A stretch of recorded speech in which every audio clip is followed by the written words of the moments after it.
नमस्कार जी, मैं मंजू। जून की आज 10 तारीख है और गर्मी ठीक ठाक अभी हो रही है। तो मैं ये इस खूबसूरत प्लांट के बारे में बताना चाहती हूँ। तो ये मेरे गार्डन में मैं नर्सरी से एक कटिंग लेके आई थी। तो ये बहुत ही खूबसूरत स्कारलेट बुश, ये देख रहे हैं, इतना खूबसूरत ग्लोसी लीव्स इसकी बहुत ही प्यारी लगती हैं। और हमेलिया प्लांट, तो इस पे जो साल भर फूल आते रहते हैं और हमेशा ही ये हरा भरा बना रहता है। तो कोई ख़ास केयर नहीं, से गार्डन में ज़रूर ग्रो करें। और इसके बारे में अभी मैं जानकारी आपको पूरी दूंगी। और छोटा सा पॉट है ये देखिए, मैं आपको बताती हूँ। ये मेरा हाथ है, ये नीचे से ये 5 इंची का है और ऊपर से ये देखिए ऐसे। तो मुझे अंदाज़ा है मेरे हाथ का ऐसे, और बीच से ये 6 या 7 इंची का ऐसे होगा। इस तरह से छोटे से पोट में मैंने ये कटिंग लगाई थी और उसी में ये तैयार है। गर्मी बहुत ज़्यादा हो रही है, मैंने इसे छाया में ला के रख दिया है। तो इस खूबसूरत प्लांट को जो फायर बुश के नाम से भी जाना जाता है। तो चलिए इसके बारे में जल्दी से मैं जानकारी दे दूं। वैसे मैंने इस पर पहले भी वीडियो बनाया हुआ है, तो ये मैं फिर दिखाना चाहती थी कि अभी भी मेरे गार्डन में ये बना हुआ है, ये खूबसूरत पौधा। तो ये जो प्लांट है, हमेलिया प्लांट है, ये अमेरिका का नेटिव है। ये एक जल्दी बढ़ने वाली जो एवरग्रीन श्रब है। इसके पौधे बड़े शोई होते हैं और ये पत्ते देखे, ग्लोसी लीव्स, ये मुझे सबसे ज़्यादा बढ़िया इसकी चीज़ लगती है। वैसे ये 4-5 मीटर की हाइट तक लंबे हो सकते हैं, पर ज़्यादातर आमतौर पर ये छोटी हाइट के ही देखने को मिलते हैं। जो इसकी जो लीव्स होती हैं वो ऐसे वॉल शेप में, गोलाई में, ये देखा ऐसे ऐसे गोलाई में, इस तरह से ये गोलाई में, मतलब ऐसे वॉल शेप में होती हैं।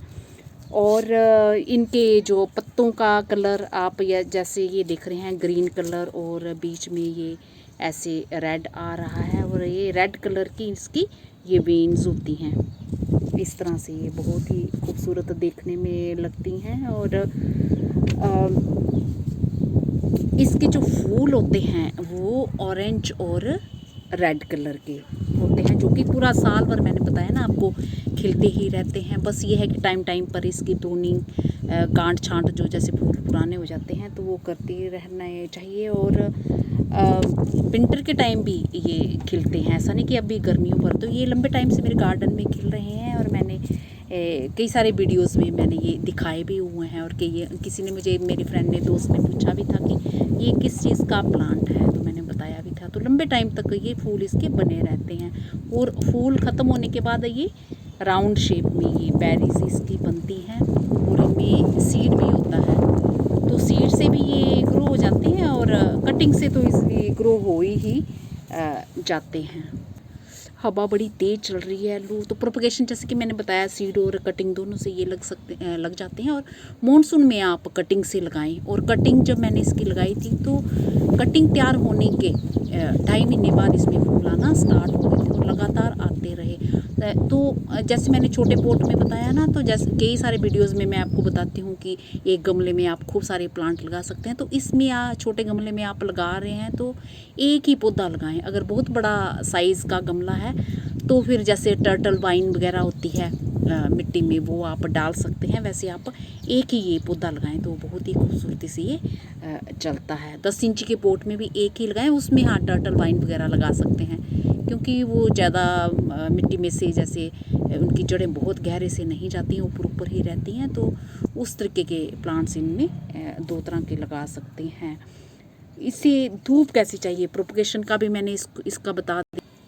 धूप का ये है कि इससे फुल सनलाइट में ये बहुत अच्छे से खिलते हैं, रहते हैं, पर पार्शियल शेड में भी ये जल जाते हैं। हाँ, वो बिल्कुल छाया में मत रखें, और वहाँ पे ये अच्छे से नहीं जलते हैं। और अच्छी शेप देना चाहते हैं तो मैंने बताया ना, टाइम टाइम पे इसकी जो है हल्की फुल्की प्रूनिंग कर दें, जहाँ हार्ड प्रूनिंग भी कर सकते हैं, तो उतना ही ये बुशी प्लांट होता है और बहुत ही खूबसूरत देखने में फिर ये लगता है। तो सॉइल किस तरह की, ये किसी भी तरह की मिट्टी में चल जाते हैं। बस मिट्टी जो है वेल ड्रेन्ड होनी चाहिए, पानी रुकना नहीं चाहिए। जब भी कोई मिट्टी बनाते हैं तो उसमें आप खाद डाल सकते हैं। तो जैसे मिट्टी इसके लिए बनाना चाहते हैं तो कोई किसी भी तरह की मिट्टी ले लें और आधा हिस्सा आप उसमें गोबर की खाद मिला लें। तो उसमें भी ये बहुत अच्छे से चलता है। बाकी कोई ज़्यादा खाद वगैरह देने की कोई ज़रूरत मुझे तो महसूस नहीं हुई, मैंने तो दी नहीं। हाँ, जब मैं लिक्विड फर्टिलाइज़र वगैरह दूसरे प्लांट्स के लिए सब में बनाती हूँ, पानी जब देती हूँ सुबह कभी कभार जब भी करती हूँ, तो वो फिर मैं इसमें भी अगर बचा हुआ हो तो मैं डालना पसंद करती हूँ। तो पानी कैसे इसे देना है, वैसे तो ये सूखा सहन कर सकता है, पर छोटे पोट में लगा है तो धूप भी चाहिए होती है। तो मिट्टी में अगर ज़मीन में लगा है तब तो बात कुछ और है, पर अगर छोटे गमले में लगा है तो फिर हर रोज़ ही इसे पानी देना पड़ता है। अगर पानी देने में हम तेज़ धूप में लेट हो जाते हैं तो इसकी जो पत्तियाँ हैं वो फिर मुरझाने जैसी लगती हैं। तो हवा बहुत तेज़ चल रही है, यही अब दोपहर के टाइम लू बन जाएगी। तो बस यही सब केयर है इसके नाम से। और हैज जो मेरे भाई बहन बनाना चाहते हैं तो इसकी हैज बहुत सुंदर लगती है, एक जैसी तरह की इसमें कटिंग करी है, और ये गुच्छे में आते हुए ये फूल इसके बहुत ही सुंदर लगेंगे। तो ये गुच्छे में लगते हुए इसके ट्यूबुलर फ्लावर जो होते हैं बहुत ही खूबसूरत लगते हैं। तो आप इसे 20 लीटर वाली बकेट में भी लगा सकते हैं, उसमें तो ये खूब बड़ी जैसे घनी जैसे झाड़ी हो जाएगी। तो किसी भी कोने में गार्डन में रख दीजिए, जहाँ पे धूप आती होगी तो गार्डन की ये बड़ी ही शोभा बढ़ाएगी। तो इसी के साथ मैं वीडियो ख़त्म करती हूँ। और बरसात के टाइम आप ये ज़रूर ग्रो करें, चाहे हैज बनाएं, चाहे एक प्लांट के तौर पे पॉट में लगाएं, चाहे क्यारी में ऐसे लगा दें, तो ये बहुत ही खूबसूरत लगेगा। इसी के साथ नमस्ते जी, शुक्रिया।